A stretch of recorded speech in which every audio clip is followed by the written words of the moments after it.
Hi guys, welcome back to the channel. Welcome back once again to Nick Tan Chats, my magic and mostly mentalism review show. My name is Nick Tan, and on today's episode, we'll be taking a look at a Rubik's Cube effect called Mosaic, released by Diego Voltini.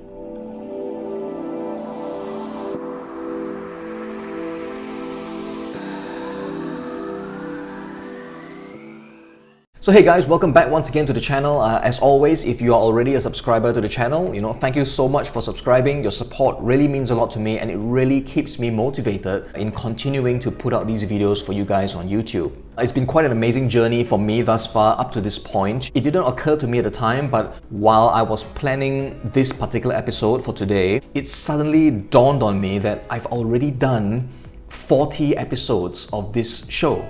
So today's episode is actually episode number 41. Okay, now that's not a huge number, okay, it's not, but it's just amazing for me at least to think that what started off as just a very fun project, sat alone in my room during lockdown with no mic, really bad lighting, no content as well. I was just free flowing and talking at the time. So it has come from that, and it didn't occur to me that I would still be doing this show even until today, okay? But it truly is because of your support, okay? Because without you guys watching, I wouldn't have continued the show. So thank you guys so much for watching the show. And of course, if you're not yet a subscriber to the channel, okay, but if you have been enjoying my videos, you've been coming here to watch my videos, you've been consuming my content, and if you get value out of watching my videos, okay, please subscribe to the channel. I know you hear that very often on YouTube, people always saying, oh, please subscribe to the channel, please subscribe to the channel. But it's true, okay? It really helps us as video creators, okay, to continue doing these videos for you. So, subscribe to the channel, all right? Tell your friends about the channel as well, share the videos, share it on forums and stuff like that. Because all these things really help me to continue to grow this channel on YouTube. But anyway, let's get down to today's review, alright? So today's review is about a Rubik's Cube effect, okay? This is called Mosaic. So earlier this month, okay, and I won't forget the date because it was my dad's birthday at the time, alright? The 4th of November, Diego actually contacted me on Facebook, alright? He dropped me a message on Facebook and asked if I would be interested to have a look at this release of his called Mosaic. Now, I'll be honest, alright, at the time I had not heard of Diego before and I had no idea what Mosaic was about. So as with all of the review requests that I get, I would first, do some research and head online, alright, to have a look at the ad copy for the product. And then I found out that it was a Rubik's Cube effect. Now, when I first found out that it was a Rubik's Cube related effect, I was immediately at that point in time a little hesitant to do the review. Because you see, just a month ago, just a month back, I had just finished doing a review episode for the monster that is Refractor, which was released by Kev G and Colin Klaus. Again, I highly recommend Refractor. Refractor contains hours and hours, okay, of really solid Rubik's Cube material. And Refractor actually was the project that kind of reignited my interest in Rubik's Cube magic, and I currently also perform routines from Refractor in my virtual show as well. So combining ideas from Refractor along with some gaffed effects, I'm now performing like a new routine in my virtual show. So I had just come out of Refractor, and really spending a really long time to really get good at the material on Refractor. So I was initially a little hesitant to start doing a new Rubik's Cube thing, alright? Because I kind of knew that it would involve some kind of algorithms and stuff again, and I didn't want to, get confused and go through the hassle of learning a new thing. But also there was a part of me that kept saying that, you know what, learning never stops. I should do the review, and therefore I said yes. So Mosaic is actually a book, okay? It's a very thin book, like a booklet, alright? It's a hardcover book, and it teaches just one effect. Okay, just one effect called Mosaic, of course. Now, I think this routine suffers from the lack of a performance video. So I thought, well, I would actually perform the effect for you guys so that you can get an idea of how the effect looks like and how it plays in performance. I think without a performance video, just reading the ad copy alone, it's really hard to kind of see exactly what happens. So let me quickly perform the effect for you guys, and then we can continue chatting about what I think about it. So the routine looks like this, alright? So you lay this, okay, it's an envelope on the side for the time being, and you display a solved Rubik's Cube.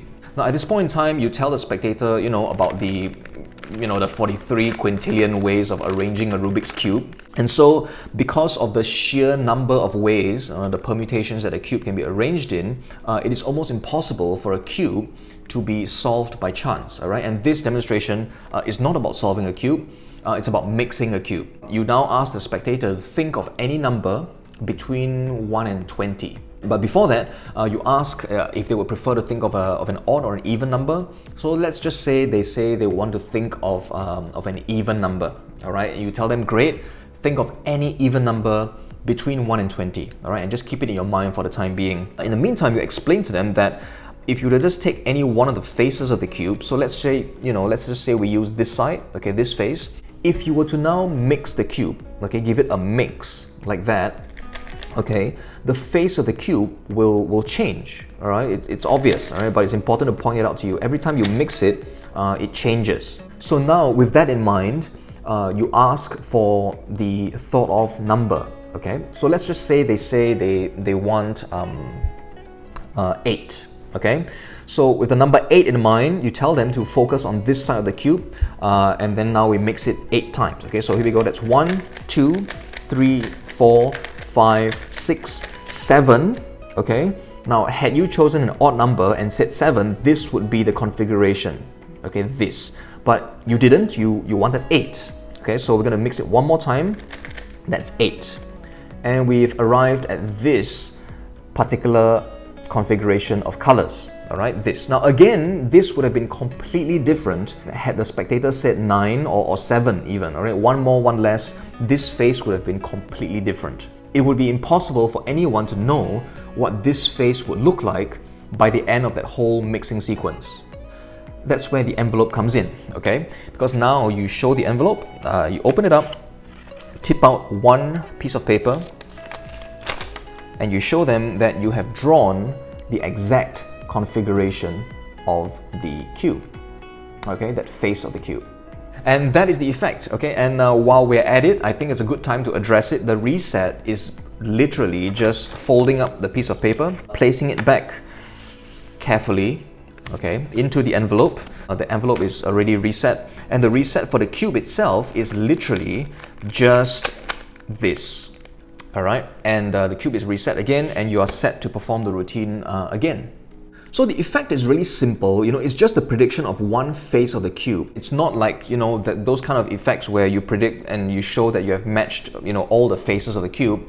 It's not like that. In this case, they're just focusing on one face of the cube and they are seeing it change as you mix the cube up, all right? So they can kind of literally almost see the prediction forming in front of their eyes. So to have it kind of match the prediction based on the number that they've called out is quite an amazing thing, I think, for lay people at least. So before we continue, I'm going to talk about the physical book that you receive and other stuff that you receive as well. So the book is about 50 or so pages long, 56 pages long. Everything is very clearly described. You get, diagrams, some black and white, some color as well. And you will also receive two more things, all right? This is a card that will give you a link to an extra video tutorial, all right? It's an online video tutorial. It runs for about 18 minutes long. And on that video tutorial, Diego will teach you the routine again, okay? So there'll be a performance of the routine, first of all. And then he will teach you everything you need to know, the mix itself, all right? The Mosaic mix. So a couple of false shuffles as well. At the end of the video, Diego will also teach you an additional routine, okay? Something that he calls virtual color foolery, I believe, where a spectator's thought of color magically solves itself inside a paper bag. Now that routine I didn't really learn, all right, because again, based on the refractor, I can't stop mentioning refractor. Based on the material and refractor, I can already perform a routine like that, an effect like that. So I didn't want to, confuse my fingers and learn something new that kind of produced almost the same effect. You will also get an envelope, okay? Now this is a gaffed envelope. Along with the gaffed envelope, you will also receive the predictions, okay? That you will need to perform the routine. Earlier in the performance of the effect, you'll notice that I used a different set of props. Now this is something that I made myself, only because I wanted the stuff that I use to be consistent with all the other props that I use. So this is the kind of envelope that I use, that I make myself. I will talk about the predictions, okay, because you do get predictions. This is the envelope that is provided for you, okay. I mean, nothing's wrong with it. It's just that I prefer the ones that I use. It's just made of, you know, paper, all right.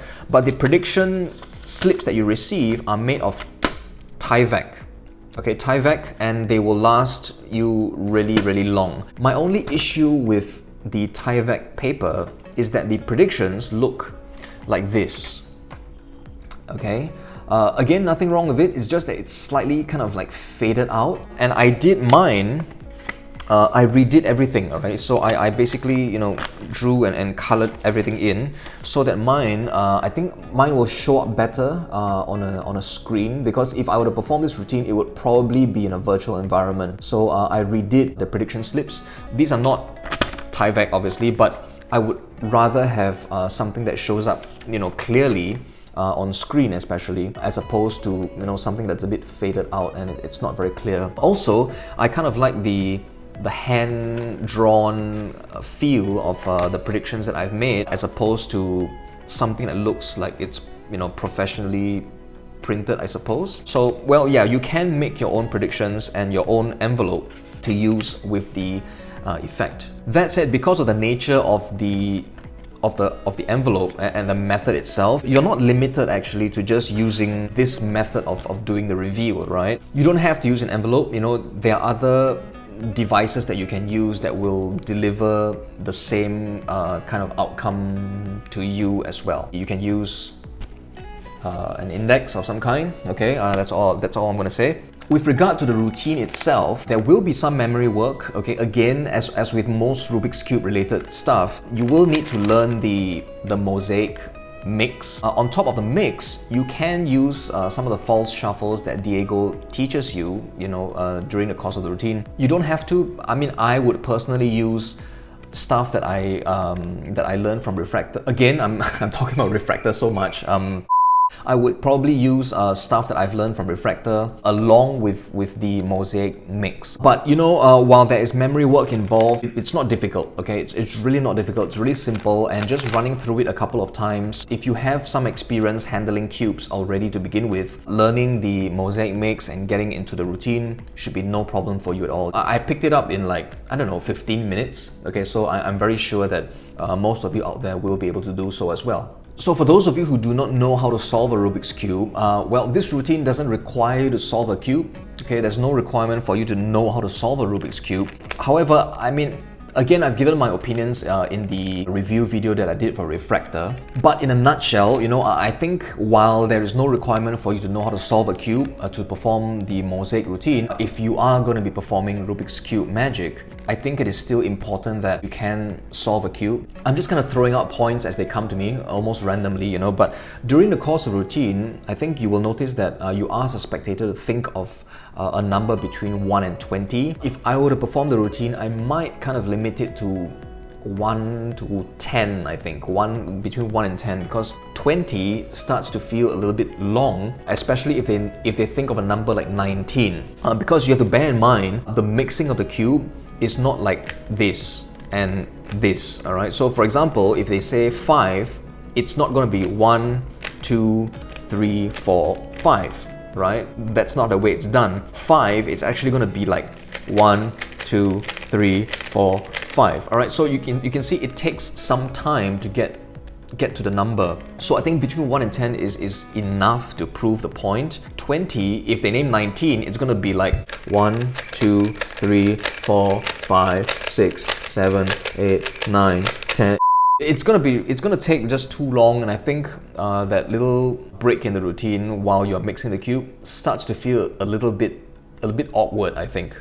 Also, in my opinion, the higher the number, there's a risk of people noticing something that you would rather not them notice. You would rather them not notice. Also, with a higher number, I think you will run the risk of people seeing something that you would rather them not see. So I think all things considered, it's better, for me at least, to use a lower number between 1 and 10. Something else that can be improved maybe, you know, because the routine is performed with one kind of designated face of the cube, which I think you could add in another layer to it, alright? Because obviously only one particular face can be used for a routine, but maybe, alright, if you can kind of use a way to kind of have them choose one of the faces at random, I think that might add in another layer to the routine, right? Just to make it slightly more deceptive. Something else I felt, the mix that is used, right? The shuffle that is used feels very kind of like a set. It feels like something that you have practiced a lot. That is the only other thing that I don't really like about this particular routine. Now, the people that I've showed this effect to, a couple of friends or family members, they didn't seem to notice or mind that this mix feels so slightly like contrived or fixed, It didn't seem to bother them or affect the effect. It didn't seem to bother them or affect the effect in any way. But to me, I don't know, it just feels like it's a very fixed and like a very rehearsed, very practiced kind of thing, which kind of takes away from the randomness. Some of the good points about this routine, I think, is that, people can participate without physically interacting with you, okay, which I think is kind of like an important point these days, in this day and age with the whole pandemic going on and stuff. So I do like routines that you get people to still be able to participate remotely, which means obviously you can perform this routine in a virtual show as well, which I might try. I might just throw this in there and just try it out and give it a fair chance to see how it plays. But well, I mean, the routine is what it is, okay? Some of you may not like the, that kind of a very fixed way of shuffling the cube. You may not like, just predicting one face of the cube. You may not like the use of the envelope as well. But that is what the routine is, okay? So I'm just presenting the information to you so you can kind of make a decision as to whether this is something that would suit you or not. I will say that, again, I like the concept, okay, of having the spectator just focus on one face, having the spectator being able to see how a face changes every time you turn the cube, and then just stopping on this face and then showing that the prediction matches that face.